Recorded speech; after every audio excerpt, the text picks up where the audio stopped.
2050 तक भारत बन जाएगा दुनिया का लीडर। अमेरिकी एक्सपर्ट का दावा, चीन को पछाड़ेगा इंडिया।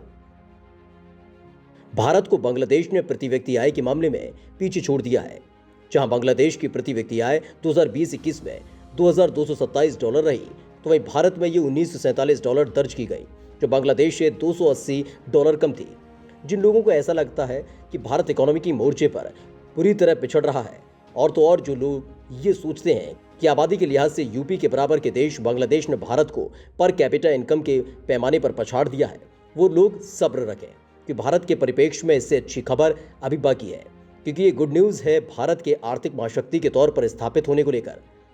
इस गुड न्यूज़ के बारे में आपको तफसील से बताने से पहले आप पहले ये जान लीजिए कि बांग्लादेश की पर कैपिटा इनकम भारत से ज़्यादा होना भारत की साख के लिए कोई चुनौती वाली बात नहीं है। अलबत्ता बांग्लादेश के लिए ये गर्व करने का विषय है और होना भी चाहिए, क्योंकि शेख हसीना की प्रयास भुखमरी से जूझते बांग्लादेश को धीरे धीरे ही सही पटरी पर तो ला ही रहे हैं। हालांकि ये भारत के लिए कोई बेहद गंभीर खतरे जैसी स्थिति नहीं है, क्योंकि आर्थिकी के जानकार बांग्लादेश की इस तरक्की और भारत के प्रति व्यक्ति आय के पैमाने पर पिछड़ने को अस्थायी बता रहे हैं। भारत सरकार के लेटेस्ट आंकड़ों के मुताबिक कोरोना महामारी के दौरान लॉकडाउन से आर्थिक गतिविधियां कम होने की वजह से देश में प्रति व्यक्ति आय में कमी आई है। काफी घनी आबादी वाला बांग्लादेश आज़ादी के बाद से इस वक्त भी लगातार गरीबी से जूझ रहा है। कोरोना काल के दौरान IMF की रिपोर्ट में कहा गया था कि भारत साल 2020 में प्रति व्यक्ति आय के मुकाबले में बांग्लादेश से पिछड़ जाएगा। इसके अपने वाजिब और जायज़ कारण हैं। दरअसल भारत वैश्विक तौर पर दुनिया के लिए बांग्लादेश से ज़्यादा हॉट देश है। दुनिया के कई देशों से व्यापारिक, पर्यटन और तमाम तरह की गतिविधियां बांग्लादेश के मुकाबले भारत में ज़्यादा होती हैं, जिसका दुष्परिणाम कोरोना काल में भारत ने भुगता। लंबे समय तक लॉकडाउन लगाना ही भारत की बड़ी आबादी को कोरोना से बचाने का जरिया था, जिसने भारत की तरक्की की रफ्तार को धीमा कर दिया था। अब आपको उस अच्छी खबर के बारे में बता देते हैं जिसका वादा हमने आपको वीडियो की शुरुआत में किया था। साल 2005 तक भारत होगा सबसे शक्तिशाली। खबर यह है कि इन अस्थायी झटकों के बावजूद भारत आने वाले 30 साल में चीन को भी पछाड़ देगा। भारत के सामने अमेरिका की इकोनॉमी भी पानी भरेगी और हिंदुस्तान दुनिया के सबसे ताकतवर मुल्कों में शुमार किया जाएगा। दरअसल एक ओर भारत कोरोना की दूसरी लहर से जूझ रहा है, जिसके कारण उद्योग धंधों पर संकट के बादल मंडरा रहे हैं।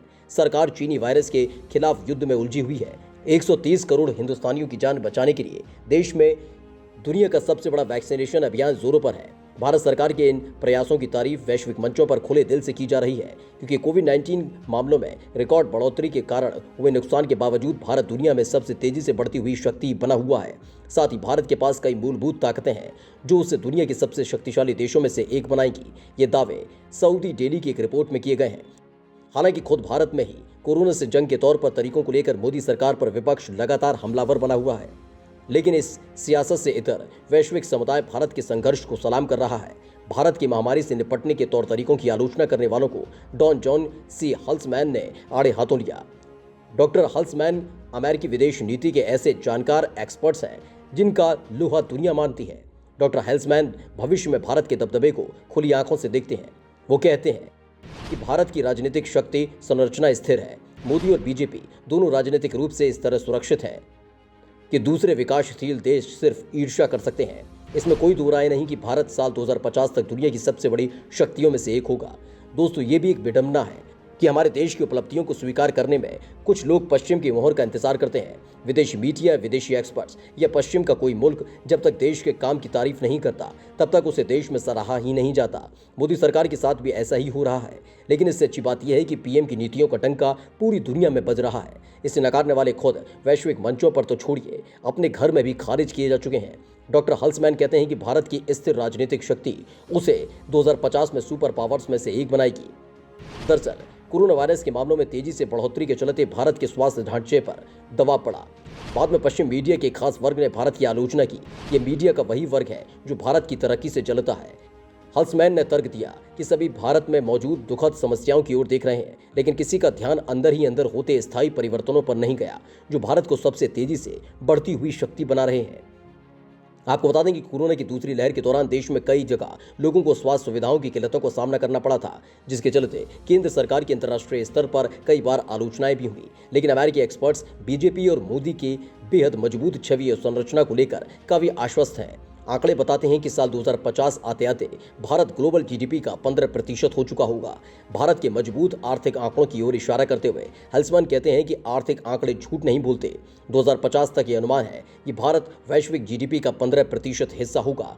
डॉक्टर हल्समान ने कहा, कोविड-19 के चलते हुए आर्थिक नुकसान से बाहर आकर भारत नए सिरे से विकास के सुनहरे युग के लिए तैयार है। अब आपको बताते हैं इन उम्मीदों का आधार क्या है। दरअसल अनुमान है कि साल 2024 तक भारत जनसंख्या के मामले में चीन से भी आगे निकल चुका होगा। लेकिन अच्छी बात यह है कि भारत बेहद युवा देश है। इसकी आधी से ज्यादा आबादी 25 साल से कम उम्र वालों की है और 65% से ज्यादा लोग 35 साल की उम्र से कम के हैं। IMF भी भारत की इकोनॉमी को 11.5% की रफ्तार से बढ़ने का अनुमान लगा चुका है। 2 अंकों की विकास दर से बढ़ने वाले कुछ एक मुल्कों में भारत भी शामिल है। दरअसल भारत जिस रफ्तार से कोरोना काल से पहले तरक्की के रास्ते पर आगे बढ़ रहा था, उसी का नतीजा है कि भारत ने सैन्य मोर्चे पर अग्नि 5, अघोषित रूप से अग्नि 6 और सूर्य जैसे हथियार तो डेवलप किए ही, साथ ही 100 से ज्यादा सैटेलाइट्स को सफलतापूर्वक लॉन्च करके अंतरिक्ष क्षेत्र में दुनिया को अपना लोहा मनाने पर मजबूर भी कर दिया। स्थिर राजनीतिक शक्ति, स्पष्ट नीतियों के कारण भारत की साख दुनिया भर में पिछले सालों में बढ़ी है। FDI सरीखे सुधारों ने विदेशी निवेशकों को भारत की ओर आकर्षित किया। यही वजह है कि भारत ने साल 2022 तक $5 ट्रिलियन इकोनॉमी होने का लक्ष्य भी खुद के लिए सेट किया था। इस ओर बढ़ते कदम कोरोना महामारी के कारण कुछ धीमे तो पड़े हैं, लेकिन भारत की रफ्तार थमी नहीं है। साल 2050 तक भारत के वैश्विक जीडीपी का 15% का हिस्सेदार होना और ग्लोबल फ्रंट पर टॉप इकोनॉमिक पावर्स में शामिल होने का अनुमान इन्हीं कदमों का नतीजा होगा।